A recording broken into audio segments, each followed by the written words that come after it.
Hello everyone, welcome back to my channel. आइए करते हैं next 3 sums of exercise 10.2। 11th question है, prove that the parallelogram circumscribing a circle is a rhombus. सिद्ध करो कि किसी चक्कर ਦੇ ਬਾਹਰਲੇ ਪਾਸੇ छुंदा समांतर चतुर्भुज समचतुर्भुज हुंदा है। हाँ जी, जब क्वेश्चन ये पेपर में आएगा तो सिर्फ यही स्टेटमेंट गिवन होगी ऊपर जो मैंने इंग्लिश और पंजाबी में लिखी है। डायग्राम भी गिवन नहीं है। तो देखिए इसमें मैंने कुछ पार्ट प्रूव कर दिया है इसका, क्योंकि हम इसको ऑलरेडी अपने 8th क्वेश्चन में करके आए हैं।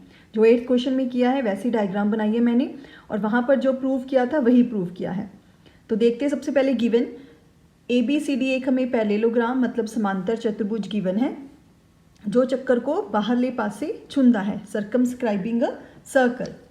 प्रूव करना है कि ये ABCD जो एक पैरेललोग्राम मतलब समांतर चतुर्भुज दिया हुआ है, सिद्ध करो कि ये एक समचतुर्भुज है। राइट। तो देखिए सॉल्यूशन स्टार्ट किया है जो हमने प्रूव कर लिया था ऑलरेडी 8th क्वेश्चन में, उसको दोबारा से प्रूव किया मैंने यहाँ पर। We know that length of tangents drawn from an external point to a circle are equal. बाहरी बिंदु तो खिंचियां स्पर्श रेखावां दियां लंबाइयां बराबर होंदियां हन। ए जो है वो बाहरला बिंदु है। ए से स्पर्श रेखाएं कौन सी बन रही है? AP एंड AS, मतलब AP is equal to AS होगा, BP is equal to BQ होगा, CR is equal to CQ होगा, D बाहरला बिंदु है तो DR is equal to DS। वहाँ पर मैंने आपको समझाया था कि किस तरह से ये लेफ्ट हैंड साइड में रखने हैं और राइट हैंड साइड में रखने हैं। AP is equal to AS लेने के बाद आपने ध्यान रखना है BP is equal to BQ लेना है। अगर आप BQ इधर ले लोगे, BP इधर ले लोगे, तो लेफ्ट हैंड साइड को जब ऐड करेंगे तो AP प्लस BQ कुछ नहीं बनेगा। राइट। तो हमने कुछ इस तरह से इनको लिखना है। फिर हमने फर्स्ट सेकंड थर्ड फोर्थ को ऐड किया, लेफ्ट हैंड साइड में ऐड हो गई, राइट हैंड साइड में ऐड होगी, और ये हमारे पास आंसर आ गया AB plus CD is equal to BC plus AD। यही हमने 8th क्वेश्चन में प्रूव किया था। अब देखिए हमने प्रूव करना है आगे कि ये ABCD जो एक पैरेललोग्राम है दिया हुआ है, हमें इसको समचतुर्भुज मतलब रोम्बस प्रूव करना है। तो हमें पैरेललोग्राम मतलब समांतर चतुर्भुज और समचतुर्भुज दोनों की प्रॉपर्टीज़, दोनों के गुण के बारे में पता होना चाहिए।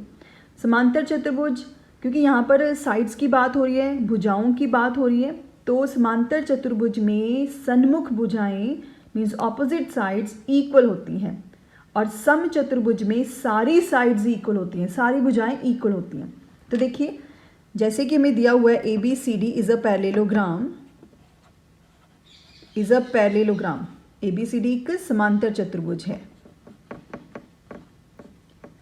ABCD एक समांतर चतुर्भुज है। ये हमें क्या है? गिवन है। हमने अपनी तरफ से नहीं लिखा, ये हमें दिया हुआ है। इट मीन्स समांतर चतुर्भुज की गुण के अकॉर्डिंग, प्रॉपर्टी के अकॉर्डिंग, जो ऑपोजिट साइड्स हैं सन्मुख भुजाएं AB CD के इक्वल होगा, BC AD के इक्वल होगा। BC किसके इक्वल होगा? AD के इक्वल। इस कंडीशन को मैं नाम दे देती हूँ स्टार का। So put in star. क्या करेंगे अब हम? AB और CD आपस में इक्वल है। AB को मैंने एज इट इज लिखा, CD को लिख देते हैं AB, क्योंकि दोनों आपस में क्या है? इक्वल। सिमिलरली AD किसके इक्वल है? BC के इक्वल, तो AD को मैंने BC लिखा और BC को एज इट इज लिख दिया। AB प्लस AB 2AB बन जाएगा, BC प्लस BC 2BC बन जाएगा, 2 से 2 कैंसिल, AB किसके इक्वल आ गया? BC के इक्वल। AB किसके इक्वल आ गया? BC के इक्वल। क्योंकि ये पैरेललोग्राम था, ऑपोजिट साइड्स तो पहले इक्वल थी, अब जो लागवी भुजाएं हैं वो भी इक्वल आ गई, मतलब जो एडजेसेंट साइड्स हैं, साथ साथ लगी हुई साइड्स हैं, वो भी इक्वल आ गई। AB is equal to BC। It means सारी साइड्स होगी equal, which implies AB is equal to BC is equal to CD is equal to DA। All sides are equal, therefore हम क्या लिखेंगे? ABCD is a rhombus, means ABCD एक समचतुर्भुज है। तो ये question बहुत ही इंपॉर्टेंट है। तो देखिए आपने यहाँ तक क्या प्रूव करना है ये आपको ध्यान में रखना पड़ेगा कि ऑपोजिट साइड्स की एडिशन, ऑपोजिट मतलब सन्मुख भुजावां दा जोड़ सन्मुख भुजावां दे जोड़ दे इक्वल, जो कि हमने पहले भी किया है। उसके बाद एक पैरेललोग्राम दिया हुआ है हमें, इसका मतलब कि जो सन्मुख भुजाएं हैं वो आपस में इक्वल होंगी। उसकी हेल्प से हम सारी साइड्स को इक्वल प्रूव कर देंगे। नेक्स्ट 12th क्वेश्चन है, a triangle ABC is drawn to circumscribe a circle of radius 4 centimetre. ये आप देख सकते हो, यहाँ पर एक ट्राइंगल है, इसके अंदर एक सर्कल बना हुआ है। इस सर्कल का रेडियस अर्धव्यास कितना है, 4 centimetre. Such that the segments BD, आप देख सकते हो segment BD and DC into which BC is divided by the point of contact D, यहाँ पर डिवाइड हो रहा है इसी पॉइंट ऑफ कॉन्टैक्ट, मतलब ये D जो है वो स्पर्श बिंदु है। Are of length 8 centimetre and 6 centimetre, मतलब ये सेगमेंट जो दिए हुए हैं आपको वो क्या दिए हुए हैं यहाँ पर 8 and 6 centimetres. Find the sides AB and AC, AB और AC ये साइड्स हमने पता करनी है। 4 सेंटीमीटर अर्धव्यास वाली एक ਚੱਕਰ ਦੇ ਬਾਹਰਲੇ ਪਾਸੇ ਛੁੰਦਾ ਇੱਕ ਤ੍ਰਿਭੁਜ ABC, ਚੱਕਰ ਦਾ ਅਰਧਵਿਆਸ ਦਿੱਤਾ ਹੋਇਆ ਹੈ 4 ਸੈਂਟੀਮੀਟਰ। ਬਾਹਰਲੇ ਪਾਸੇ ਛੁੰਦਾ ਇੱਕ ਤ੍ਰਿਭੁਜ ਦਿੱਤਾ ਹੋਇਆ ABC, ਜਿਸ ਦੇ ਵਿੱਚ ਰੇਖਾਖੰਡ BD ਅਤੇ DC ਇਹ 8 ਔਰ 6 ਸੈਂਟੀਮੀਟਰ ਹਨ। ਭੁਜਾਵਾਂ AB ਅਤੇ AC ਪਤਾ ਕਰੋ। तो गिवन इसमें है स्टूडेंट ABC एक त्रिभुज है जो ਚੱਕਰ ਦੇ ਬਾਹਰਲੇ ਪਾਸੇ ਛੁੰਦਾ है, ਚੱਕਰ ਨੂੰ ਬਾਹਰਲੇ ਪਾਸੇ ਛੁੰਦਾ है। अर्धव्यास ਦਿੱਤਾ है OD 4 सेंटीमीटर। फाइंड करना है length of AB and AC। इसके लिए हमने रचना कर दी है, ज्वाइन किया है OA को OC के साथ और OB के साथ, साथ में OE OF ये जो अर्धव्यास है इनको भी हमने ज्वाइन कर दिया। और हमें पता है कि जो अर्धव्यास है स्पर्श रेखा पर लंब बनाता है, तो OF परपेंडिकुलर होगा AC पर, OE परपेंडिकुलर होगा AB पर और OD जो है वो परपेंडिकुलर मतलब लंब बनाएगा BC पर। तो आइए अब आगे स्टार्ट करते हैं। हमें पता है कि ਚੱਕਰ ਦੇ ਬਾਹਰਲੇ ਬਿੰਦੂ ਤੋਂ ਬਣੀਆਂ ਸਪਰਸ਼ ਰੇਖਾਵਾਂ ਦੀਆਂ ਲੰਬਾਈਆਂ ਆਪਸ ਵਿੱਚ ਬਰਾबर ਹੁੰਦੀਆਂ ਹਨ। Mean CD is equal to CF होगा। अगर ये 6 सेंटीमीटर है तो ये भी क्या होगा 6 सेंटीमीटर। तो मैं यहाँ पे लिख ली क्लियरली, या आप पूरा लिखोगे ਬਾਹਰੀ ਬਿੰਦੂ ਤੋਂ ਚੱਕਰ ਤੇ ਬਣੀਆਂ ਸਪਰਸ਼ ਰੇਖਾਵਾਂ ਦੀਆਂ ਲੰਬਾਈਆਂ बराबर ਹੁੰਦੀਆਂ ਹਨ। तो मैंने लिखा clearly CD is equal to CF, दोनों कितने हो जाएंगे 6 centimetre. BD is equal to, अगर यहाँ पे लिख लेते हैं हम, दिस इज 6 सेंटीमीटर। अगर ये 8 सेंटीमीटर है तो ये भी 8 सेंटीमीटर हो जाएगा। Means BD is equal to BE, ये दोनों हो जाएंगे 8 सेंटीमीटर, राइट। सिमिलरली यहाँ पर AF is equal to AE होगा। दोनों हमें नहीं दिए हुए तो हम लेट कर लेते हैं X। अगर ये X होगा तो ये भी क्या होगा X। तो मैं यहाँ पे लिख लेती हूँ लेट AF क्या है X, क्योंकि AF किसके इक्वल है AE के इक्वल है, तो दोनों ही किसके इक्वल हो जाएंगे X के इक्वल। यहाँ पे हम मेंशन कर देते हैं रीज़न, बाहरी बिंदु तो खिंचियां स्पर्श रेखावां दियां लंबाइयां, खिंचियां स्पर्श रेखावां दियां लंबाइयां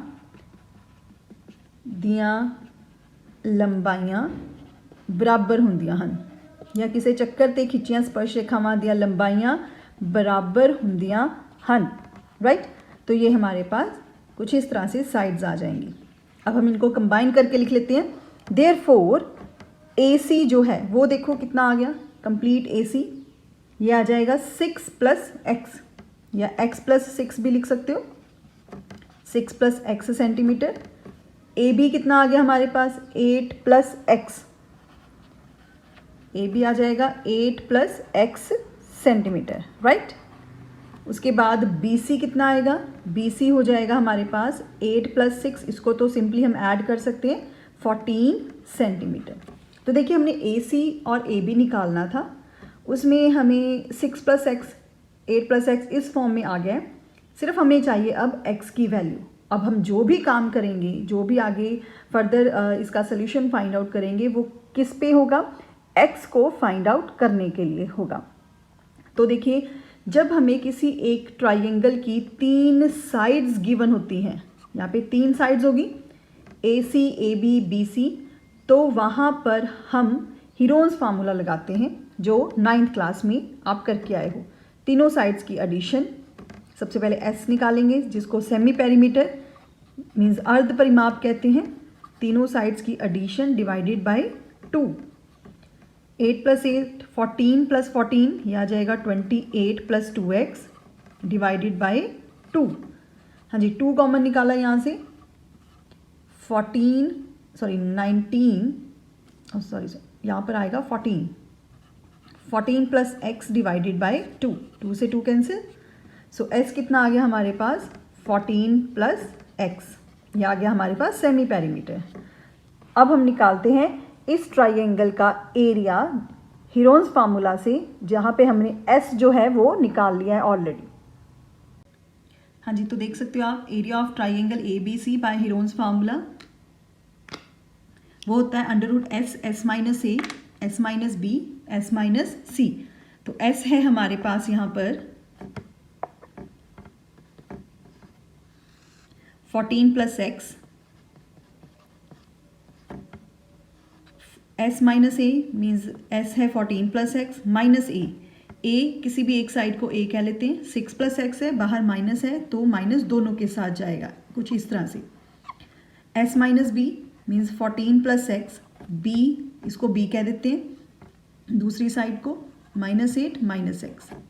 उसके बाद s - c तो ये कितना आ जाएगा हमारे पास 14 + x - c ये कितना है 14 + x -x कैंसिल 14 - 6 ये आ जाएगा 8 + x -x कैंसिल 14 - 8 6 + 14 - 14 कैंसिल ये आ जाएगा यहाँ पर x मीन्स √ क्या आ जाएगा 8 6 48 x 14 + x। तो कुछ इस तरह से हमारे पास इस ABC ट्राइंगल का क्षेत्रफल एरिया आ गया है √48x × 14 + x। तो अब हम क्या करेंगे इसी ट्राइंगल का एरिया एक और मेथड से निकाल लेते हैं। देखिए जैसे मैंने यहाँ पे लिखा एरिया ऑफ ट्राइंगल ABC ये कितना है हमारे पास √48x × 14 + x। अब इस ट्राइंगल का एरिया देखिए मैं अलग अलग पार्ट्स में निकालूंगी। जैसे एरिया ऑफ ट्राइंगल किसके इक्वल होगा area of triangle BOC plus area of triangle AOB plus area of triangle AOC। अगर तीनों के ट्राइंगल के एरिया को क्षेत्रफल को जोड़ दें तो पूरे का क्षेत्रफल आ जाएगा। तो मैं यहाँ पे लिख रही हूँ AR triangle BOC plus AR means area of triangle AOB plus area of triangle AOC। हमें पता है अगर हम किसी ट्राइंगल का एरिया 2 या 3 अलग अलग मेथड से निकाल रहे हैं लेकिन आंसर जो होगा वो सेम होगा, तो इसको हम साथ में ही लेकर चलेंगे। इसका मैंने कोई और अलग से फार्मूला लगा दिया, मतलब इसको 3 टुकड़ों में हम इनका क्षेत्रफल पता करेंगे और उनको जोड़ देंगे तो पूरे का क्षेत्रफल आ जाएगा। ये इसके इक्वल ही होगा, तो इसके इक्वल ही लेके चलेंगे। एरिया ऑफ ट्राइंगल BOC लंब दिया हुआ है, हाइट दिया हुआ है, तो half into base into height मतलब 1/2 आधार गुणा ऊंचाई। तो इसमें देखिए 1/2 आधार क्या है इसमें BC और हाइट क्या हो जाएगी OD प्लस ट्राइंगल AOB। हाँ जी 1/2 आधार दैट इज AB एंड लंब परपेंडिकुलर हाइट वो क्या हो जाएगा OE। AOC ट्राइंगल में आधार AC और लंब क्या होगा OF √48x 14 + x। हाँ जी अब देखते हैं BC कितना है। BC है 8 + 6 14। OD कितना है हमारे पास 4 अर्धव्यास है OD। हाँ जी AB कितना है हमारे पास 8 + x, यहाँ पे भी मेंशन है 8 + x जिसको ब्रैकेट में रखते हैं। OE अर्धव्यास है, अर्धव्यास कितना है एक चक्कर का अर्धव्यास सेम ही होगा। AC 6 + x, OF कितना है 4 is equal to √48x × 14 + x। हाँ जी 2 को इस 4 से कैंसिल किया 2 आ जाएगा। 14 × 2 ये आ जाएगा हमारे पास 28। इस 2 को इस 4 से कैंसिल किया, 2 को 8 + x से मल्टीप्लाई कर देते हैं साथ में, 8 × 2 = 16 x + 2x। इस 2 को इस 4 से कैंसिल किया, 2, इस 2 को 6 + x से मल्टीप्लाई करते हैं, 12 + 2x is equal to √ 48x × 14 + x। हाँ जी, आगे इसको सॉल्व करते हैं। 28 + 16 + 12 ये आ जाएगा 56, 2x + 2x ये आ जाएगा 4x is equal to √ 48x × 14 + x। हाँ जी, अब आगे जैसे मैं करूँगी तो ऐसे ही आपने सोल्यूशन को करना है, इससे ईजी हो जाएगा। तो सबसे पहले मैंने 4 निकाला यहाँ से कॉमन, क्या आ जाएगा यहाँ पर 14 + x is equal to √ 48x × 14 + x। फिर दोनों तरफ हम स्क्वेयरिंग कर देंगे, स्क्वेयरिंग ऑन बोथ साइड्स, दोनों तरफ हम वर्ग कर देंगे अब इनका, मतलब यहाँ पर भी वर्ग आ जाएगा। अगर स्क्वेयरिंग नहीं करनी तो आपको पता होना चाहिए, जब हम √ को शिफ्ट करते हैं तो वो उधर जाकर स्क्वेयर बन जाता है। हाँ जी, इसका स्क्वेयर करेंगे, इसका वर्ग करेंगे तो वो √ खत्म हो जाएगा, राइट। अब देखिए स्क्वेयर किया, 4 का स्क्वेयर क्या होगा 16, इसके स्क्वेयर को हम एज इट इज़ रखते हैं क्योंकि आगे जाकर ये कैंसिल हो जाएगा, 48x × 14 + x। तो यहाँ पे देखिए इसकी पावर 1 है, घात अंक 1 है, यहाँ पर घात अंक 2 है, तो यहाँ पर 1 इससे कैंसिल हो जाएगा, 16 है ये 48 है, तो देखिए दोबारा लिख लेते हैं हम इसको, this is 14 + x is equal to 48x, right. अब देखिए 16 जो है वो मल्टीप्लाई में है, 48 से जाकर डिवाइड हो जाएगा कुछ इस तरह से, 16 × 1 = 16, 16 × 3 = 48, so 14 + x is equal to 3x ये आ जाएगा, 14 is equal to 3x - x, plus x को उधर ले गई -x, सो 3x - 1x ये कितना हो जाएगा 2x, so 14 is equal to 2x, 14/2 is equal to x आ जाएगा, तो x कितना आ गया हमारे पास 7, राइट।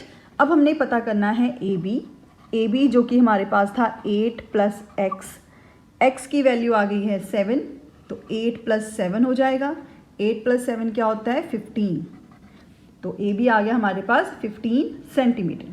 ए सी पता करना है, ए सी था हमारे पास 6 + x है हमारे पास 7, तो ये आ जाएगा हमारे पास 13 सेंटीमीटर। तो इस तरह से स्टूडेंट आप ये क्वेश्चन कर सकते हो, और ये भी question examination point of view से बहुत इंपॉर्टेंट है। Next 13th and the last question of this exercise, prove that opposite sides of a quadrilateral circumscribing a circle subtend supplementary angles at the center of the circle। सिद्ध करो कि ਚੱਕਰ ਦੇ ਬਾਹਰਲੇ ਪਾਸੇ ਛੁੰਦੀ ਹੋਈ ਚਤੁਰਭੁਜ ਦੇਖ ਸਕਦੇ ਤੁਸੀਂ ABCD ਦੀਆਂ ਆਮਣੇ ਸਾਹਮਣਿਆਂ ਦੀਆਂ ਭੁਜਾਵਾਂ, ਆਮਣੇ ਸਾਹਮਣੇ ਦੀਆਂ ਭੁਜਾਵਾਂ ABCD opposite sides, BCAD opposite sides, मतलब ਇਹ ਭੁਜਾਵਾਂ ਕੇਂਦਰ ਤੇ ਸੰਪੂਰਕ ਕੋਣ ਬਣਾਉਂਦੀਆਂ ਹਨ। केंद्र मतलब O अगर केंद्र है यहाँ पर हम ले लेते हैं तो ये 180 डिग्री का एंगल बनाते हैं, सप्लीमेंट्री होते हैं, ये हमने प्रूव करना है। इसमें सिर्फ आपको स्टेटमेंट गिवन होगी, डायग्राम कोई बनी नहीं होगी, तो डायग्राम हमने खुद बनाई है। एक चक्कर को बाहरले पासे छुंदा एक चतुर्भुज ABCD, राइट। प्रूफ क्या करना है कि ये इस दियाँ आमने सामने वाली भुजावां मीन्स AB और CD केंद्र पर एंगल AOB ये एक एंगल हो गया, COD ये दूसरा एंगल हो गया, ये दोनों एंगल्स इनकी एडिशन क्या होगी 180 डिग्री, मतलब ये दोनों संपूरक कोण बनाउंदियां हन आमने सामने वालियां भुजावां। सिमिलरली ये दोनों साइड्स BC एंड AD केंद्र ते सप्लीमेंट्री एंगल्स बनाउंदियां हन, मीन्स इन दोनों की एंगल्स की addition BOC angle and AOD angle, इन दोनों का जोड़ किसके इक्वल होगा 180 डिग्री। तो इसके लिए हमने रचना की है कुछ, OR, OS, OQ और OP को ज्वाइन कर दिया, और हमें पता है क्लियरली ये 90 डिग्री होगा बिकॉज अर्धव्यास ते स्पर्श रेखा लंब बनाते हैं, तो अर्धव्यास क्या होगा स्पर्श रेखा पर 90 डिग्री का एंगल बनाएगा, तो हमने ये लिख दिया है। उसके बाद मैंने इनको एंगल्स को जो छोटे छोटे पार्ट्स में डिवाइड हो गए हैं इनको नेमिंग कर दी है 1 से लेकर 8 तक की। अब देखिए मैंने लिए 2 triangle in triangle AOP and second triangle AOS, इन दोनों त्रिभुजों को सर्वभंग सम शो करेंगे। सर्वभंग सम के लिए हमें 3 कंडीशन चाहिए, तो वो बहुत ईजिली मिल रही हैं हमें। सबसे पहले इन दोनों ट्राइंगल्स में देखो आप AOP एंड AOS ट्राइंगल। सबसे पहली condition OA is equal to OA common साझा है, OP is equal to OS, दोनों ही अर्धव्यास हैं, ईच रेडियाई। इस ट्राइंगल का AOP ट्राइंगल का एंगल P, इस ट्राइंगल का angle S, APO and ASO दोनों ही 90 डिग्री हैं। तो 3 कंडीशंस आ गई। RHS कॉन्ग्रुएंट क्राइटेरिया मापदंड द्वारा ये दोनों ट्राइंगल सर्वभंग सम हो गए हैं। इसका मतलब इनके ये दोनों एंगल्स जो हैं वो आपस में इक्वल होंगे बाय CPCT। सिमिलरली हम लिख देंगे कि एंगल 2 एंगल 3 के इक्वल है, एंगल 4 एंगल 5 के इक्वल है, एंगल 6 एंगल 7 के इक्वल है। इनको प्रूव करने की ज़रूरत नहीं है क्योंकि हमने एक पार्ट प्रूव कर दिया है। ये भी ऐसे ही प्रूव हो जाएंगे। इन दोनों ट्राइंगल्स को लेकर सर्वभंग सम शो करेंगे, लेकिन कोई ज़रूरत नहीं है, सिर्फ एक ट्राइंगल मतलब इन दोनों ट्राइंगल्स को कॉन्ग्रुएंट प्रूव करो, सर्वभंग सम सिद्ध करो और एंगल्स इक्वल आ जाएंगे। अब हमें पता है केंद्र दे आले दुआले बने मतलब केंद्र ते बने कोणा दा जोड़ 360 डिग्री होता है, जिसको हम कंप्लीट एंगल कहते हैं। मतलब angle 1 plus angle 2 plus angle 3 up two plus angle 8, ये इनका जोड़ जो है वो किसके इक्वल होगा, 360 डिग्री। अब देखिए जैसे अगर मैंने AOB और COD एंगल्स का जोड़ 180 प्रूव करना है तो मेरे पास सिर्फ 1 और 2, 5 और 6 रहने चाहिए, क्योंकि AOB में एंगल आ रहे हैं 1 2, COD में आ रहे हैं 5 और 6। तो देखिए हमने वही काम किया है, एंगल 1 2 5 6 रहनी चाहिए। एंगल 1 को 1 ही रखा, एंगल 2 को 2 ही रखा, एंगल 3 को एंगल 2 लिख दिया। वो क्यों? क्योंकि आप देख सकते हो हमने एंगल 3 को एंगल 2 यहाँ पर पीछे प्रूव किया है। एंगल 4 नहीं चाहिए हमें, 5 और 6 चाहिए। एंगल 4 को एंगल 5 लिख दिया है बिकॉज एंगल 4 एंगल 5 के इक्वल हमने पीछे प्रूव किया है।